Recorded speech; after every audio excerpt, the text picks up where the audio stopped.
Grumpy Old Kent, number 27, November the 29th.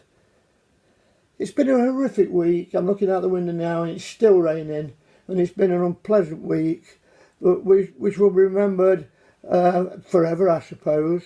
In Paris, there was terrorist attacks resulting in about 130, 140 people losing their lives. ISIS, I'll not say any more about it, ISIS, because it's such a wide variety, such a wide topic. But that will be remembered forever.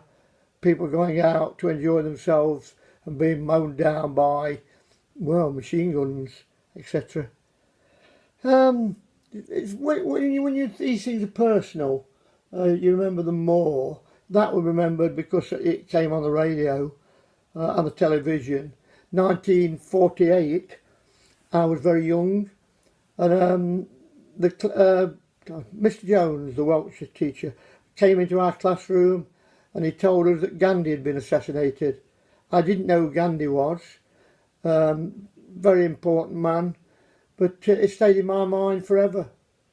And all those years ago, 1953, the coronation, of course, will be remembered for many, well, immortal to us, being British, I suppose. And Everest, it was announced to be climbed. 1953, 1956 and 1957 ish, there were invasions of Russia, of Hungary, and invasion, what was the other one? Of Egypt. Don't remember them hardly at all. I don't suppose it was personal. I suppose I was so busy being whatever I was, 14, 15, 16. Far more important to me, personally, was 1953 and my mother died. It left me an orphan. Most important thing possibly of my life, certainly one of them. 1959, Man on the Moon. I remember it quite well. Not personal, but it seemed a very important thing to happen. 1963, President Kennedy was assassinated. I remember at the time that it was announced I was cleaning my motorbike. So that's how much it stayed in my mind. When it's personal, I suppose it has more effect. I remember Elvis-Presley, it being announced he died in, I'm thinking for a minute, 1963, 60, wait a minute. No, the exact year, I'm not sure, you know. I was at Chapel St Leonard's though, camping, and strangely enough, when the little man himself, Michael Jackson, it was announced he died, I was sitting in a motorhome.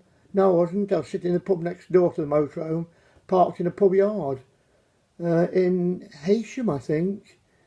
It's because you can recall it fairly easily because it's personal at that time. Normally it would just go over your head. It's the personal bit that's important, I think. Things like, I remember, for instance, two chaps being knocked down, two army chaps in a lorry knocked down a chap pushing a handcart. It was grim, but it stayed in my mind. I remember fetching bodies out next to the school, out of the local canal. Again, only because it's personal. It's funny what goes and what doesn't, all these things. I've been alive for 28,000 days, roughly. How many things do I actually remember? The actual day and the event? Not many, you know. Anything that's important, anything to do with death, I think, stays in the mind longest. Yeah. It's worth remembering these things, that they happen, they go, and on you travel in our little worlds of our own. I have a very favourite saying in life: are you in charge? Are you driven? Or are you driving? To me, it's very important. And we've not got all that many days at our age, you know. I'm 76.